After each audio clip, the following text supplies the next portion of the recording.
told me he was out here, I thought they must be kidding. They weren't. It's me, all right. Well, I can see that. Where have you been? Vacation. Well, what made you come back? Had to finish my church. Are you gonna finish it? I'll finish it. Meantime, I'll need part-time work again. Can you still use an extra operator? Gotta write you right out of the Baptist church. But I'm glad you're back. I'm short-handed. Good. Same time Thursday morning? Same time, 7 o'clock sharp. I'll be here. Come earlier if you can. Use all the help we can get. I declare you beat anything I ever seen. Thought I had you all figured out, then you turn around and come back again. What is the world coming to? We had before. I loaded a cart with food for the nun's table. This time, Mother Superior was politely appreciative of his generosity, but also firm in telling Homer that he need no longer spend his money this way. She showed him the fresh vegetables now in harvest, the food already canned for the winter, the new generation of chicken crowding the fowl run. Homer realized he had been blind to all that the others had accomplished. He was pleased to see they were able to do so well for themselves. And yet, he experienced a twinge of disappointment also. Somehow, in no longer needing the food he could provide, they also needed him less as well. But he was too busy to brood on this, as a new and greater problem had arisen. Well, the farmers who had brought the brick now wanted to help lay it as well. Suddenly, Homer found himself fighting to protect his right to work as he wanted to build his church in the way he chose. On Thursdays and Fridays when he went to Northport, he put out signs saying, "Keep off, and don't touch anything." And each night he checked to see what damage well-meaning hands might have done to his creation while he was away. His reluctance to accept help did not sit well with Mother Superior. Oh, anybody coming around wanting to help when I was cleaning out the foundation? Ah, Schmidt, what is the use to talk to you? You are so stubborn. Me? Stubborn? Oh, Mother's got her nerve to talk about stubborn. She might ask me how I feel about things, too. All she cares about is getting her chapel built, and she doesn't care how or who does it. She forgets awful easy, especially about the fact that if I hadn't come back, there'd be no bricks to worry about. Well, no sense in me getting sore. But I've got my ideas. I've got to do it my way. Oh, there was only one way to lay the brick. I know that. I've studied that little church in Piedras like it was the Parthenon. I can tell you how many bricks it took to build it and where each one is. See, but seeing how it was done is not doing it. There are secrets to learn. How to break the brick so the end is straight. The way of setting in the windows. The spreading of adobe on the outside so it's smooth and firm. These are matters of aggravation. I know I have done them. I didn't say I knew all there was to know about adobe. I just don't want a whole flock of people getting in my way and upsetting things. I can always use a little expert advice. That is easy, senor. I have worked much with adobe. It is the stuff of this country. I will show you what you do not know. Done, amigo. But that don't mean I'm going to let all those farmers loose on my chapel. They will come anyway to watch and to listen to you sing. They like how you sing. I too like it. A man works better singing. See, singing is good. You like guitar? Got one of my own. Bueno! You come to my house tonight for the dinner. Drink a little, sing a little, play the guitar. My wife, she best cook in Piedras. Sounds good. I teach you new songs to sing. Songs in Spanish. You bring your guitar. That's mighty nice of you. I'd be proud to come. It is nothing. Hey, now, we will be honored by your presence. A building set adobe. I'll concede him that all right. And his wife has a way with beans, too. Makes them taste like food. Yes. The bricks which came today from Livingston. You can use them. Oh, those. I guess the old man lost the bet with himself. He bet I wouldn't dare to do this work. He bet I'd be long gone by now. And so he's faring up. Sure, I can use them. They're better brick than we've had up till now. I can make the walls even higher. That'll go easy. You let the others help. Plenty else for them to do. They can give us a hand lifting up roof beams since they brought them and build an altar. I don't know about such things, but Jose and me can handle the brick. It's right for all to help. To The chaplainate is important to them too. They have sacrificed much to make it possible. Yeah, I know. I just don't want them messing things up now that it was so near done. How near, Schmidt? When it will be finished, chaplain? Well, if I don't go into work for Livingston this week, and there's no reason I should if you're all set in the grocery department, we could probably wind things up in a week or so. There's something to do still, but it should go right along with those farmers stay out from under bushes. If they'll build the altar, that's the best thing they can do. The benches are all set to go. The roof will finish off in a day or so. Then there's just the adobe coating for the outside.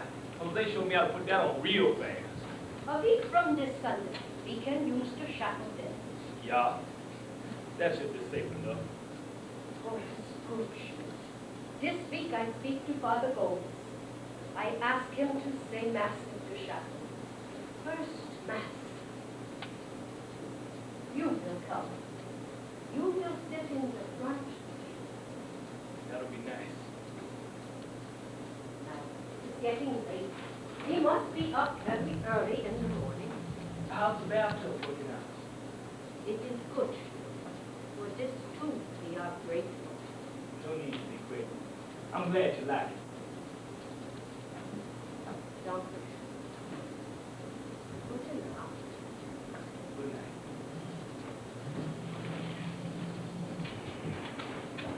And always with a new sense of urgency, as though time were suddenly running out and each hour precious. He set tasks for the others to do when they would not go away, but only he and Jose worked on the walls and set the roof in place. The work went swiftly now, and almost magically the church, which had been only a dream for so long, became a reality. Homer let the others help in spreading the adobe on the walls. Then all helped to clean and level the ground around it and take away the last of the building debris.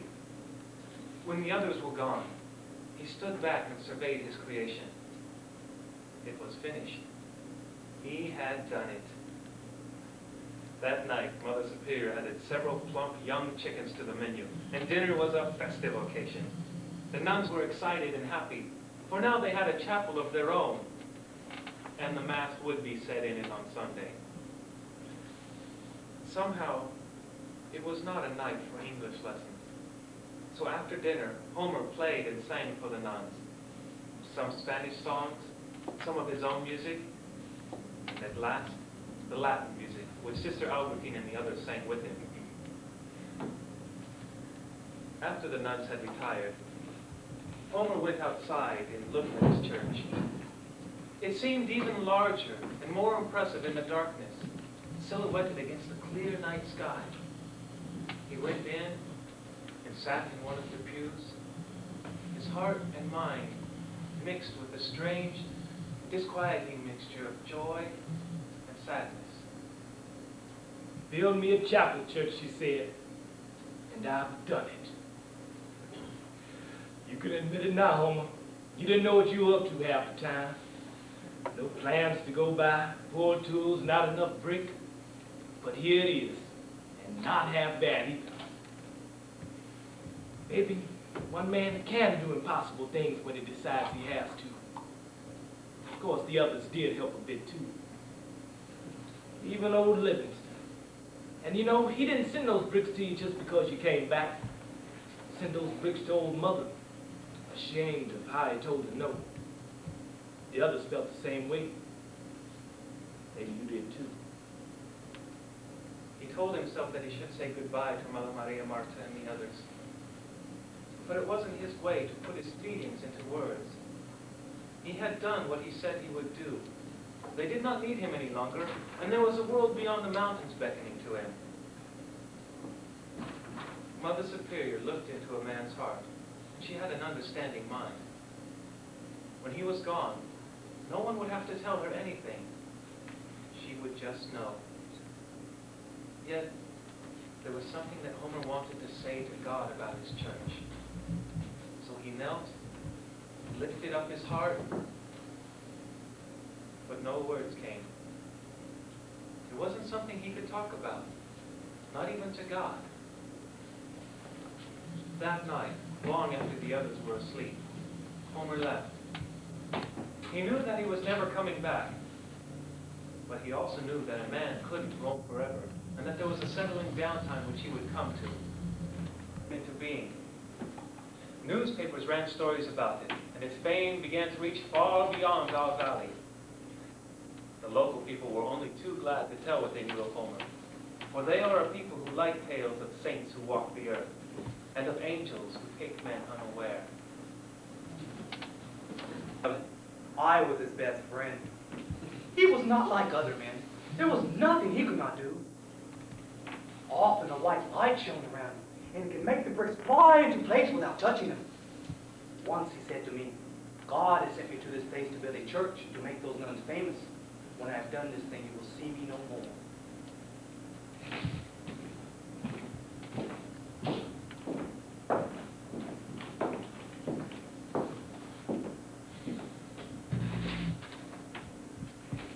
I've been a builder all my life, and I've never seen anything like it. By the way that church is put together, it'll outlast anything else in this valley. Of course, when I saw what he was doing, I did everything I could to help.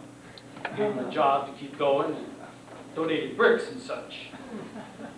I could see he was a decent man and just needed a helping hand. Now, I'm a Methodist, and I can't go along with everything these Catholics say, but a man doesn't build a church like that unless he's being helped somewhere. There are things here that don't explain away easily. I'm not asking for any credit. Knowing I had a hand in it is satisfaction enough for me. A man has to do his Christian duty. And the nuns were reluctant to say anything about their relationship with him. But this very reticence drew them into the legend and created curiosity. Strangers wrote to them, soliciting prayers. Publicity created more publicity. Tourists arrived because they were told that an unusual experience awaited them, and the notion of a modern shrine took root. No one can explain these things, and the plans of Mother Maria Marta became publicized along with the rest. There were substantial donations of money, and the school she dreamed of began to take shape. Its buildings grouped in an arc around the church. In the years that followed, it continued to grow and expand in public esteem. Boys from broken homes, and boys who had been in difficulty with the law came to study and work and reshape their lives. Spanish-American young people who are easy to neglect because they are difficult to understand. Yet, as more buildings were added, and more nuns came to help, and more boys were taken in, was the chapel, Homer's chapel, which remained the center of all that took place. Artists came to paint it, photographers to photograph it.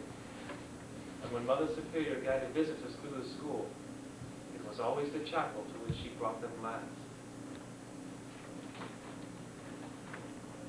That painting of the saint is the work of Sister Albertine. The model was a man named Schmidt, who came to us under the direction of God. He built this chapel with his own two hands under great difficulties. It is all from him.